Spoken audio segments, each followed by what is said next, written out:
जय हिंद दोस्तों, नमस्कार साथियों। स्वागत है आप सभी विद्यार्थियों का गणित विषय गुरुकुल में। विद्यार्थियों, पिछले लेक्चर में हम लोगों ने 2013 सीएससी सिविल सर्विसेज एग्जामिनेशन में आए हुए मॉडर्न अलजेब्रा के एक बहुत इंपॉर्टेंट क्वेश्चन को डील किया था, जिसमें हम लोगों ने फील्ड का क्वेश्चन लिया था और एक मैट्रिसेस था। ये मैट्रिसेस ये फील्ड बनाता है या नहीं, और फिर उसमें हम लोगों ने उसमें inverse, additive inverse, multiplicative inverse और आइडेंटिटी के बारे में बात की थी, और उसमें होमोमॉर्फिज्म आइसोमॉर्फिज्म के बारे में बात की थी। अगला क्वेश्चन 2013 ही एग्जामिनेशन में आया हुआ है मॉडर्न अलजेब्रा का। और ये एग्जामिनेशन में ये जो क्वेश्चन आया, ये अपने आप में बहुत इंपॉर्टेंट क्वेश्चन है, क्योंकि इसके बारे में बात की गई है इनफाइनाइट ग्रुप की। और इसमें बताना है कि every element has a finite order. ठीक है, तो ये क्वेश्चन को पहले मैं आप लोगों को अच्छे से समझाता हूँ और इसके आज के लेक्चर की स्टार्टिंग करता हूँ। देखिए बच्चों, यदि 2013 से आप 2025 तक, अभी लेटेक्स ईयर तक, अगर आप सारे प्रीवियस ईयर क्वेश्चंस के सॉल्यूशन चाहते हैं, तो आप हमारे यूट्यूब चैनल को फॉलो कर सकते हैं।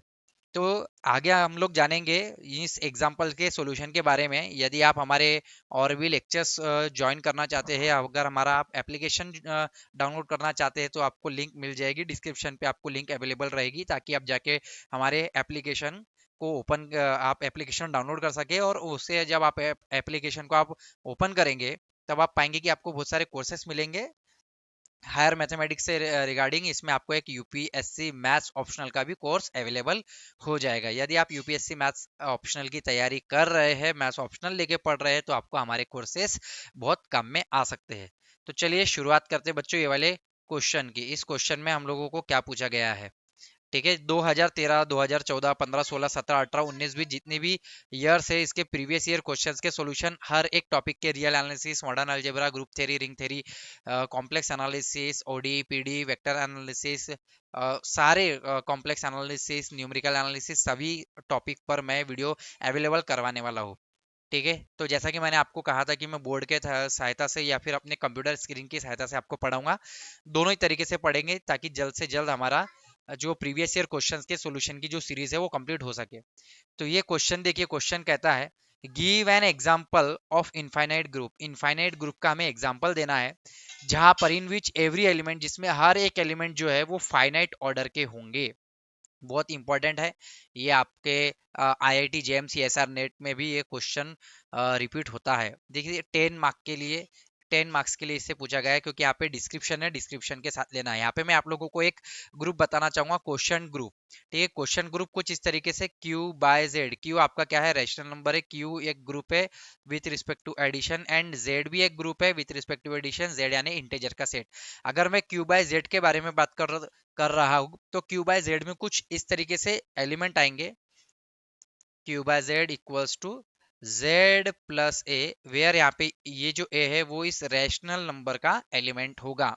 या फिर हम इसे इस तरीके से भी कह सकते हैं, अगर आप ए को, क्योंकि ए एक रैशनल नंबर है, ए एक रैशनल नंबर है, तो आप इसे इस तरीके से भी लिखेंगे तो भी चलेगा, Z plus M by N, such that यहाँ से ये जो एम बाय एन है ना, ये आपका क्या है भाई, ये रैशनल नंबर में से आ रहा है।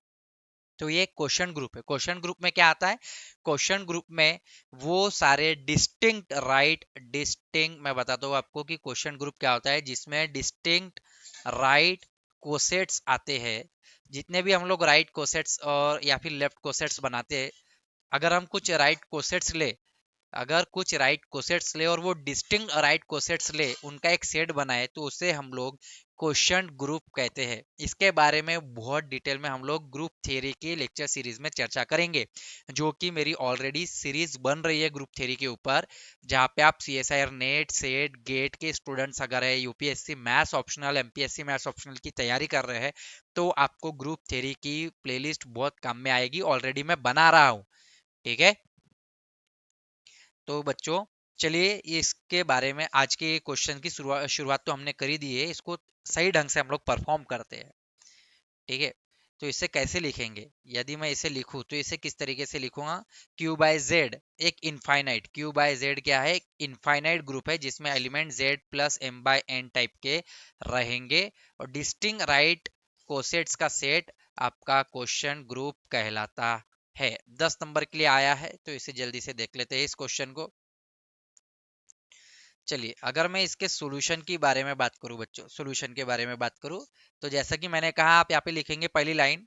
मैं पूरा यहाँ पे डिटेल नहीं लिख रहा हूँ, लेकिन आप यहाँ पे ध्यान रखेंगे कि लेट लेट यहाँ पे आपको जो ये क्यू है, Q plus and Z plus, दोनों के दोनों ग्रुप है, एंड जेड प्लस ये दोनों के दोनों क्या है, be the group of rational and integer. ये क्या है भाई, यहाँ पे be the group of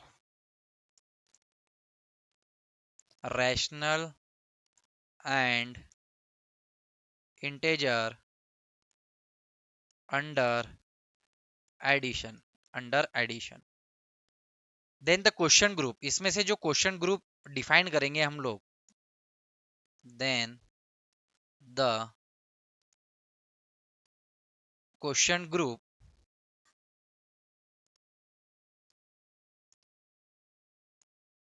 then the question group क्या होगा बेटा, हमारे पास क्वेश्चन ग्रुप होगा क्यू बाय जेड, जिसे हम लोग इस तरीके से लिखेंगे, integer plus M by N, M by N लिखेंगे, या फिर आप इसे इस तरीके से भी लिख सकते हैं यदि आपको लिखना है, तो हम इसे इस तरीके से भी लिख सकते हैं कि ये हो जाएगा आपका m by N plus Z, such that ये जो आपका m बाय एन है ये आपके रैशनल्स है सारे के सारे। ठीक है, is an infinite group, is an infinite group, ये आपका एक इनफाइनाइट ग्रुप है। अब यहाँ पे बच्चों में आप लोगों को बताना चाहूंगा कि यहाँ पे ये जो m by N plus Z, ये जो एलिमेंट है इस ग्रुप का, यह जो एक एलिमेंट है, ये सारे डिस्टिंक्ट राइट कोसेट्स है। तो इसका ऑर्डर क्या होगा, जब भी हम इसके ऑर्डर के बारे में बात करेंगे, मान के चलो लेट x ये हमारा एक एलिमेंट है, इसको मैं n से मल्टीप्लाई कर दूं, यानी कि मैं इस x, ये मेरे पास x है, x को मैं x plus x plus x plus कितने टाइम्स ऐड करूं, इसको मैं n टाइम्स ऐड करूं, n टाइम्स ऐड करूं, तो ये मेरा nx होगा, यानी मैं n से अगर मैं मल्टीप्लाई कर दूं यहाँ पे, तो ये मुझे दिखेगा n। इसको मैं एडिशन ले रहा हूँ, यानी कि m by N plus Z, plus ये भी n टाइम्स हम लोग ले रहे हैं, plus m by N plus Z. तो इसमें एडिशन क्या होती है, तो z एक ही बार लिखा जाएगा, बाकी सब इस तरीके से लिखे जाते हैं, m by N plus m by N up to n times. तो हम लोग देखेंगे कि उसको n m by N plus Z भी डिनोट करते हैं, तो n से हम लोग अगर मल्टीप्लाई करेंगे तो हम हो जाएगा हमारे पास m plus Z, n into Z नहीं होगा यहाँ पे, इसका मल्टीप्लीकेशन कुछ इस तरीके से ही आता है।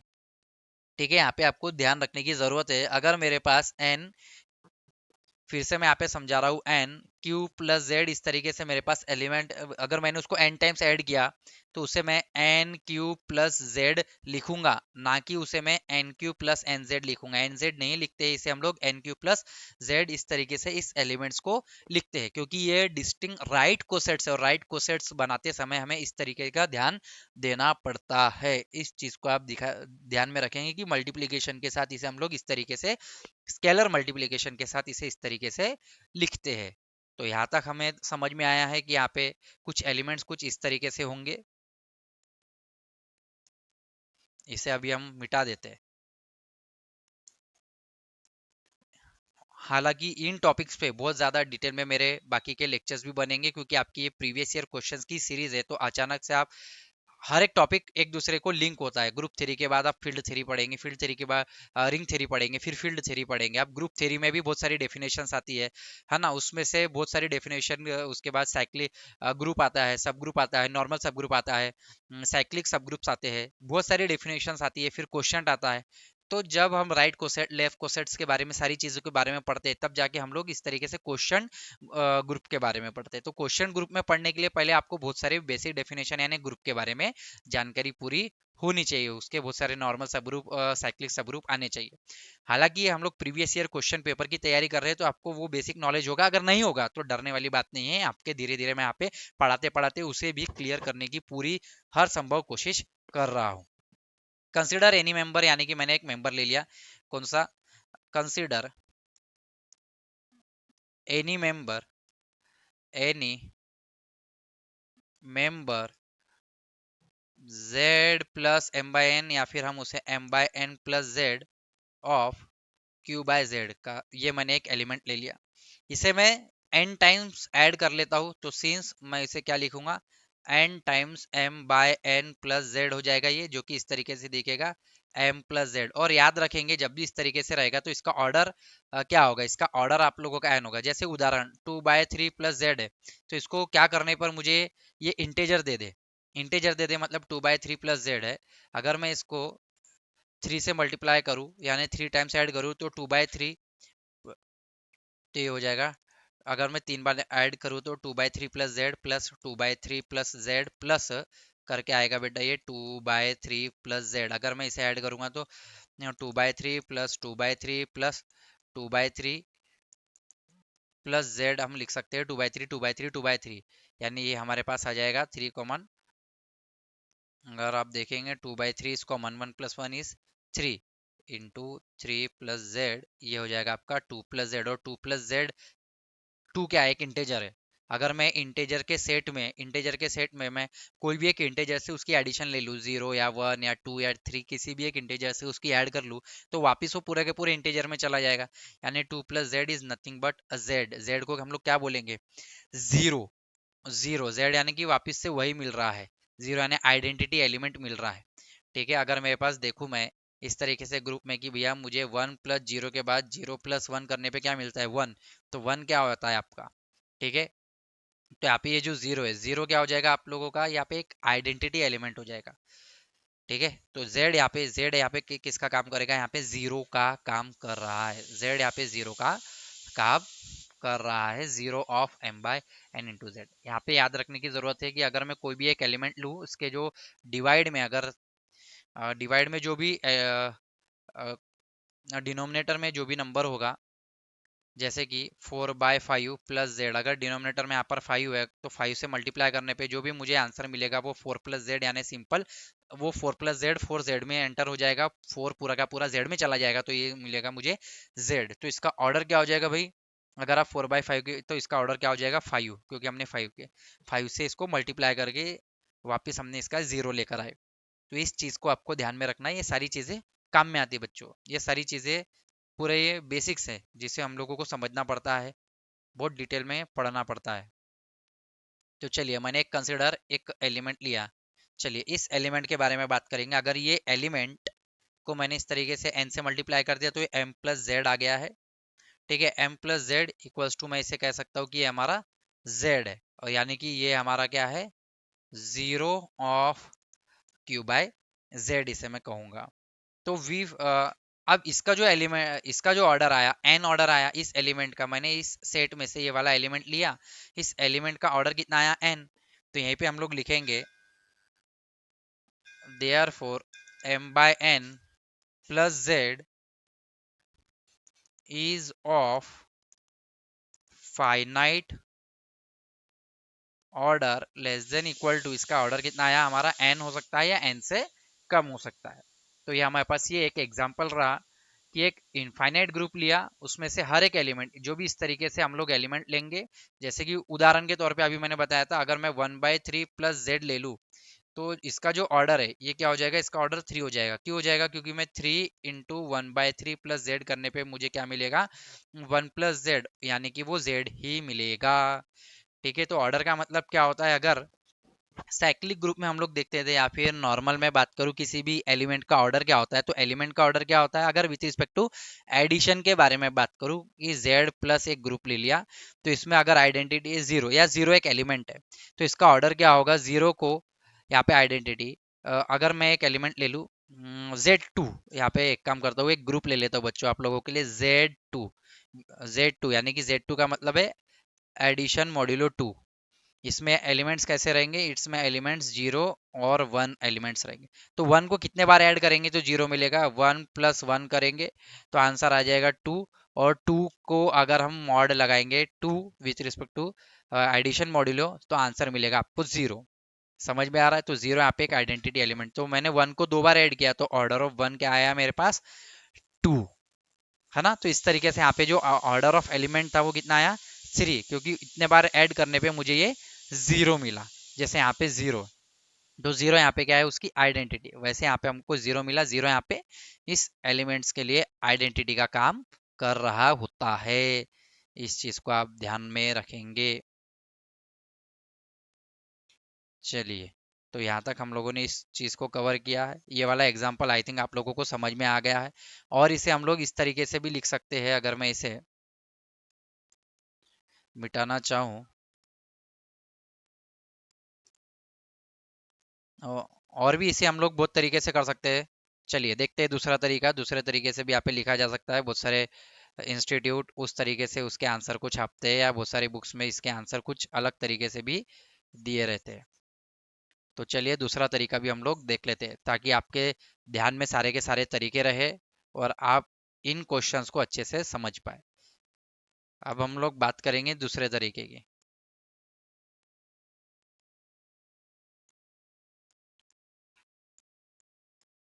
चलिए, दूसरा यानी कि इसी में देखेंगे, अगर मैं एक जी नाम का एक ग्रुप ले लेता हूँ, जी नाम का ग्रुप इस तरीके से ले लेता हूँ कि z plus M upon P to the power N, where P is the prime number.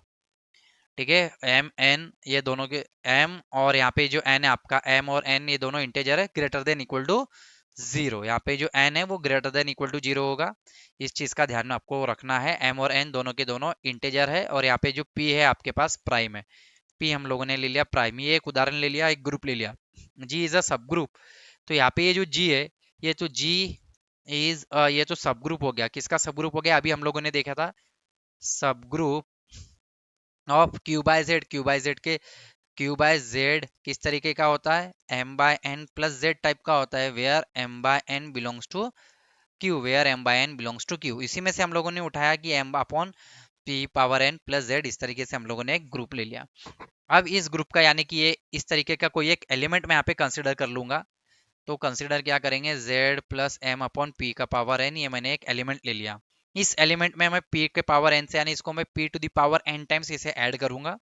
तो इसका मल्टीप्लीकेशन अगर मैं लूंगा तो ये मुझे मिलेगा z प्लस एम, और z प्लस एम मुझे क्या मिलता है? z ही मिलेगा। ठीक है ना, क्योंकि आप इसको मल्टीप्लाई करेंगे p पावर n को इस ब्रैकेट से, तो ये m upon P power N into P power N हो जाएगा। पी पावर एन कैंसिल हो जाएगा, तो आपको m मिलेगा। z प्लस एम इज आपका z, और इसे हम लोग क्या कहेंगे? जीरो ऑफ, ये आपका हो जाएगा g, जीरो ऑफ g। तो इसका जो ऑर्डर मिला हमें, ठीक है, इस एलिमेंट का ऑर्डर क्या मिला हमें? Order of z plus M upon P का पावर n, इसका जो भी ऑर्डर है p पावर n ऑर्डर है हमारे पास। ठीक है, ये डिवाइड कर जाएगा, divides p to the power n। यानी कि हम ऐसा कह सकते हैं कि इसका जो ऑर्डर है z plus M upon P power n is, अगर ये p to the power n को डिवाइड कर रहा है, तो इसके order p to the power r होंगे, where r is less than equal to आपका n। तब हम लोग यहाँ पे कहेंगे कि order of every element in g is finite and is of the form p power r।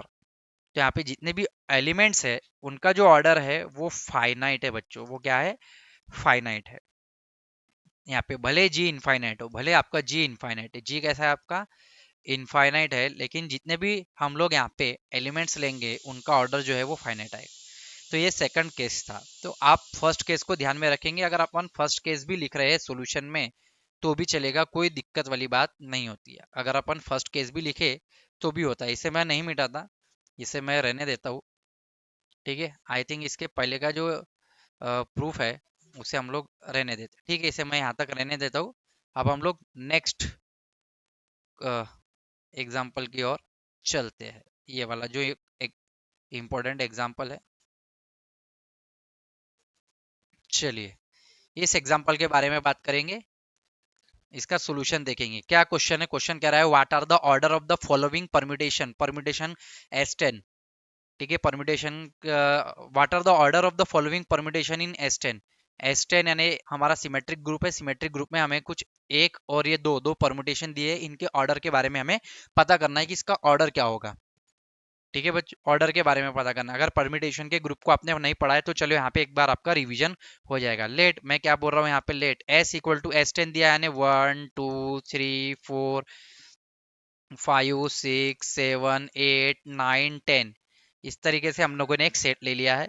अगर मैं S10 यानी सिमेट्रिक ग्रुप बनाऊं, देन S10, तो S10 जितने भी Sn होते हैं इसमें ऑर्डर ऑफ एलिमेंट्स कितने होते हैं? इसका ऑर्डर कितना होता है? n फैक्टोरियल होता है। इस चीज को आप ध्यान में रखना।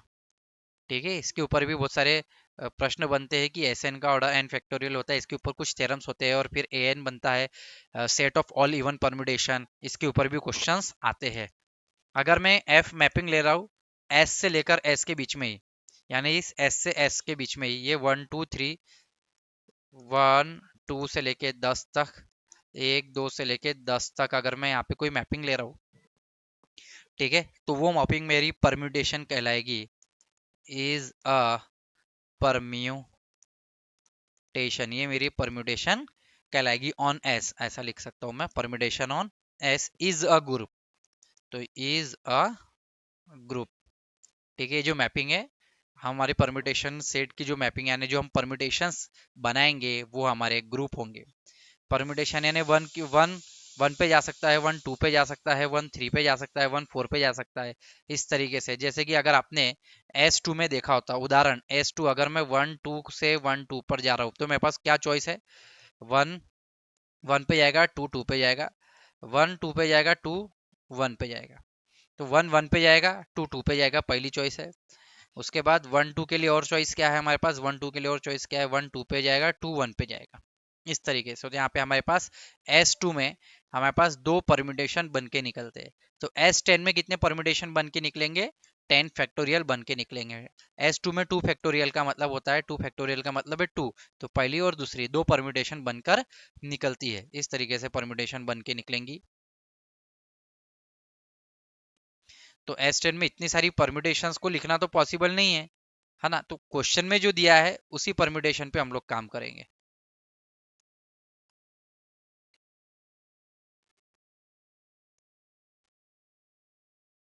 हम्म, तो हमारे पास जो क्वेश्चन में दिया है उन्हीं उसी परम्यूटेशन पे बच्चों अपन काम करते हैं। ये तो मैं आप लोगों को समझाने के लिए बीच बीच में सारा डिटेल में समझा भी रहा हूँ। अब ये ग्रुप है विथ रिस्पेक्ट टू क्या है, विथ रिस्पेक्ट टू परम्यूटेशन का multiplication, with respect to permutation multiplication. Let, ये जो हमारे पास एक परम्यूटेशन दिया है इसको अपन डिनोट करते हैं ए से या फिर लेट, मैं इसको अल्फा से डिनोट करता हूँ, और ये मेरे पास है 1 2 3 4 5 6 7 8 9 10, और यहाँ पे आ जाएगा, अपन को दिया है 1 8 7 3 10 5 4 2 6 9, इस तरीके से दिया है। अब अगर हम लोग इसे देखें तो 1 1 पे जा रहा है यानी 1 है, 2 8 पे जा रहा है, 8 2 पे जा रहा है, क्लोज हो गया। इसके बाद ये एक साइकिल हम लोग बनाते हुए चल रहे हैं, 3 7 पे जाएगा, 3 7 पे जा रहा है, 7 4 पे जा रहा है, 4 3 पे जा रहा है, इसे हम लोग बंद कर देंगे। ठीक है, ये भी हो गया, 3 7 7 4, ये भी हो गया। 5 10 पे जा रहा है, 10 9 पे जा रहा है, 5 10 पे जा रहा है, 10 9 पे जा रहा है, 9 6 पे जा रहा है, और 6 5 पे जा रहा है। तो इस तरीके से हम लोगों ने निकाल लिया। तो इसका जो अगर हम ऑर्डर निकालना चाहें तो ऑर्डर क्या निकालेंगे, वन का, तो हम लोग कुछ वन को लिखे तो भी चलता है, वन लेंथ की साइकिल को लिखे तो भी चलेगा, नहीं लिखे तो भी चलेगा। तो अगर मुझे ऑर्डर ऑफ ये अल्फा पता करना है, ऑर्डर ऑफ अल्फा, तो मैं इसका ऑर्डर कैसे पता कर सकता हूँ, इसका ऑर्डर पता करने के लिए मुझे एलसीएम, इसका फार्मूला आता है एलसीएम। यहाँ पे 2 लेंथ की साइकिल, 3 लेंथ की साइकिल, और 1 2 3 4 4 लेंथ की साइकिल है, तो इसका एलसीएम ले लेंगे 2 3 और 4। 2 3 4 का अगर मैं इसका एलसीएम ले लूँ तो मेरे मुझे आंसर मिलेगा 12।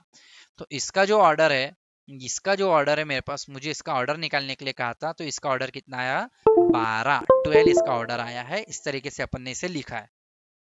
ठीक है, हाँ। अब अगर मैं दूसरे इसकी बात करूँ तो इसे अपन किस तरीके से करेंगे, तो इसे सॉल्व करने के लिए थोड़ा सा मैं यहाँ पे मिटा देता हूँ, आप इसे लिख लेंगे पॉज करके वीडियो को, क्योंकि मैंने एक के बाद स्लाइड में यहाँ पे जगह छोड़ी नहीं है, एक के बाद एक मैंने क्वेश्चंस को अरेंज करा है। अगर इस तरीके से क्वेश्चन अरेंज किए गए हैं तो फिर जगह यहाँ पे कम ही मिलती है। अगर मैं बात करूँ एक दूसरा, एक बीटा से डिनोट कर देता हूँ, लेट बीटा से मैंने इसे डिनोट कर दिया कि भैया 1 2 3 4 5, और यहाँ पे आ जाएगा 6 7। तो इसका ऑर्डर कितना हो जाएगा, कि ऑर्डर ऑफ बीटा यहाँ पे तो बहुत आसान है, यहाँ पे दिया है 1 2 3 4 5, इसको आप गिन लो, एलसीएम यहाँ पे आएगा 5 और यहाँ पे आएगा 2। 5 और 2 का एलसीएम कितना होता है भैया? 10 होता है। तो ऑर्डर ऑफ बीटा इज 10। तो हमने देखा कि हमें ऑर्डर ऑफ अल्फा जो हम लोगों ने लिया था वो हमारे पास कितना आया था? 12। और ऑर्डर ऑफ बीटा कितना आ गया हमारे पास? 10। तो ये इसका आंसर कंप्लीट होता है। हाँ, अब ये वाला जो लास्ट एग्जांपल है ये अपने आप में खास है, इंपॉर्टेंट है, थोड़ा सा बड़ा है, क्योंकि यहाँ पे आपका अ, आपकी समझ यहाँ पे आपको काम कराएगी। What is the maximal possible order of S ten? अभी हम लोगों ने एस टेन के बारे में ही पढ़ा, ठीक है। एस टेन के बारे में दिया था। एस टेन यानी क्या है अभी हम लोगों ने देखा। एस टेन अगर मुझे बनाना है तो वो एक मैपिंग है। एफ फ्रॉम, इसके बारे में मैंने बात करी कि it is a mapping F such that F from S to S. और ये एक परम्यूटेशन है और ये एक ग्रुप है विथ रिस्पेक्ट टू परम्यूटेशन, ठीक है, मल्टीप्लीकेशन। और ये किस एस यानी 1 2 3 4 5 6 7 8 9 10। तो यहाँ पे 1 2 3 4 अभी हमारे पास दी तो नहीं गई है, तो हम इसे नहीं बनाते हैं। कोई परम्यूटेशंस नहीं दिए, एस टेन दिया है। तो एस टेन के अंदर तो बहुत सारे परम्यूटेशन होंगे। कितने परम्यूटेशन होंगे? 10 फैक्टोरियल, ठीक है। अब इसके बारे में, इस क्वेश्चन के बारे में चर्चा करते हैं। बहुत इंपॉर्टेंट क्वेश्चन है, ठीक है। लेट एस यानी कि अपन ने लिख लिया। सबसे पहले तो अपन यहाँ पे इसके स्टार्टिंग में लिख लेते हैं। यहाँ पे इसके ऊपर लिखेंगे हम लोग। ये लिखने के पहले चलो इसे मैं मिटा देता हूँ।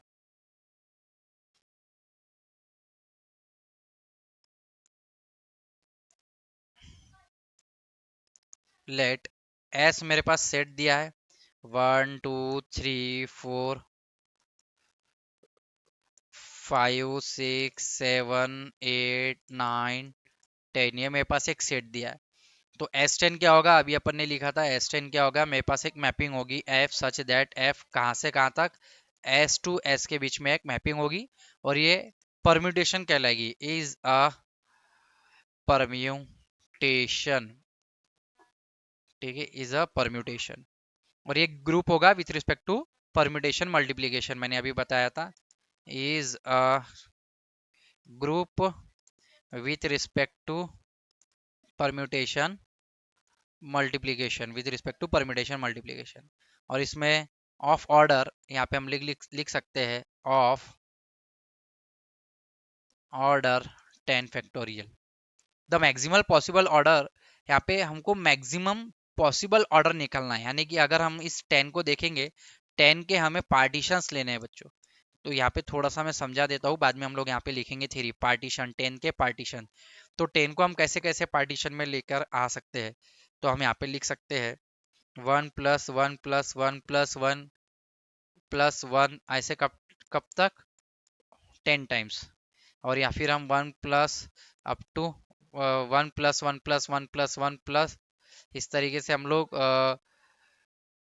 ठीक है 1 + 1 + 1, हाँ इसे हम लोग लास्ट में 2 भी लिखेंगे तो ये 10 आ जाएगा। अगर आप 1 + 1 + 8 टाइम्स ऐड करेंगे प्लस 2 करेंगे तब भी आपका 10 आएगा। 1 + 1 + 1 7 टाइम्स ऐड करके 3 करेंगे।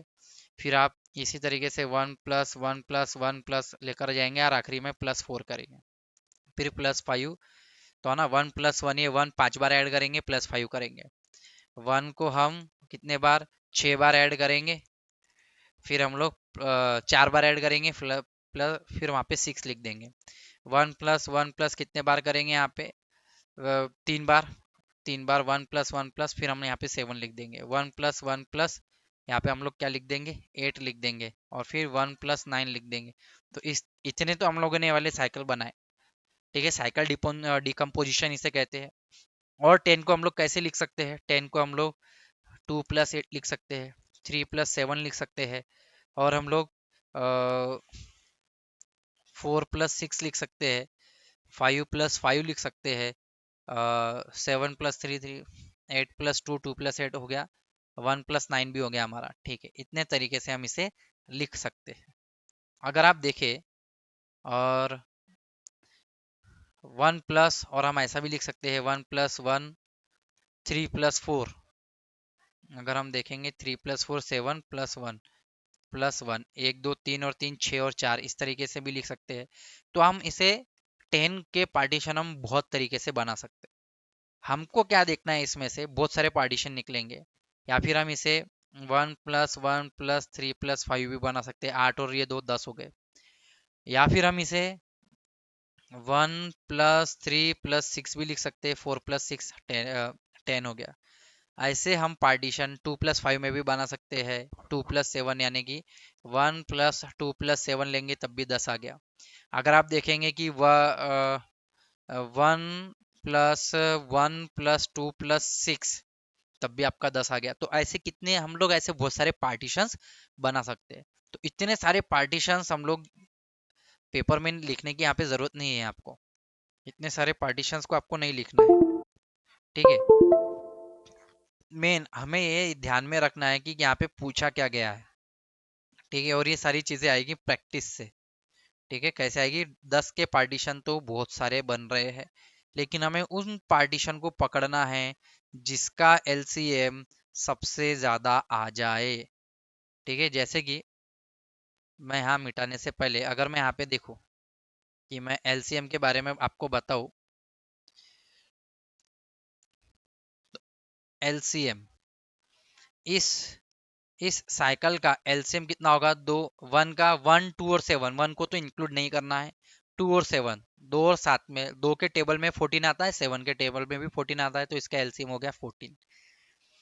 1+3+5 इसका यहाँ पे एलसीएम हो गया 3 और 5 का, 1, 3, 5 का 15, 3 और 4 का एलसीएम हो गया 12। अब 1, 3, 6, 3 और 6 का आप देखेंगे तो 3 और 6 का एलसीएम आ जाएगा आपका 6।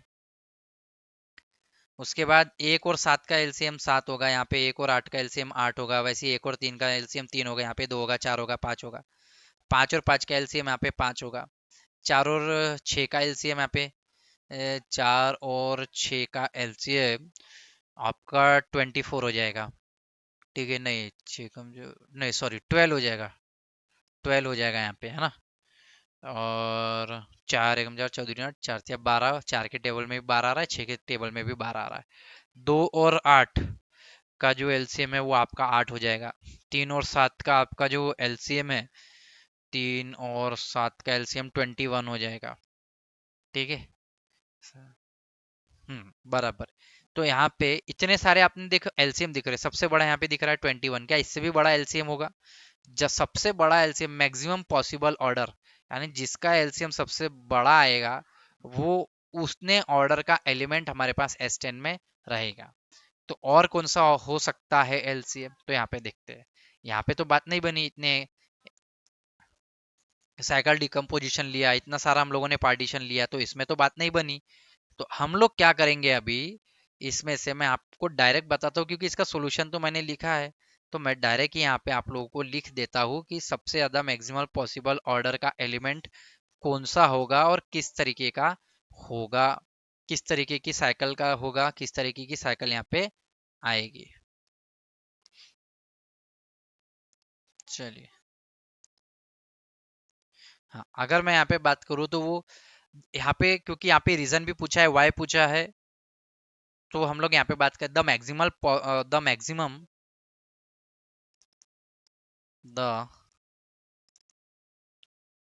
Maximum possible order of an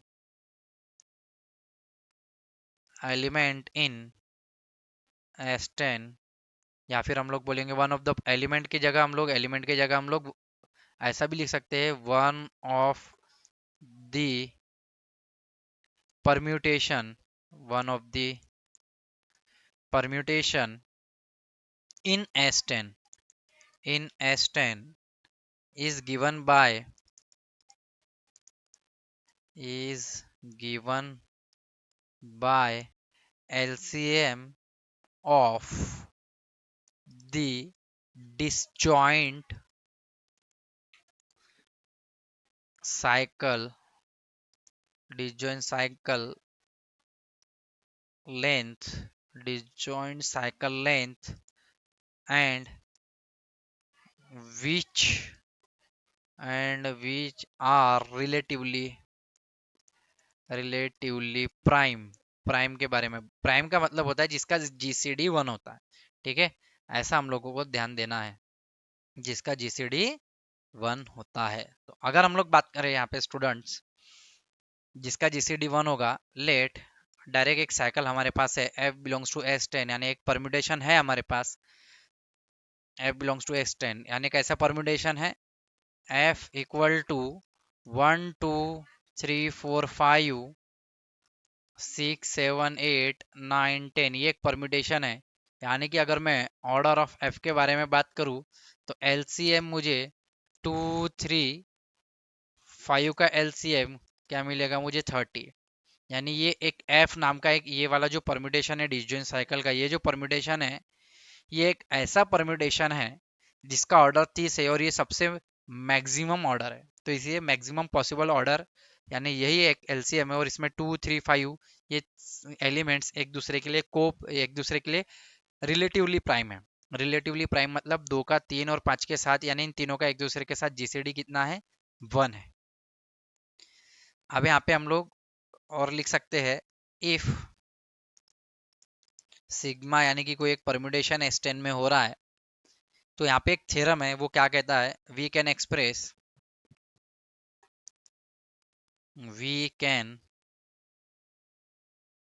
express sigma as a product of disjoint cycle sigma 1 sigma 2 to up to sigma k of length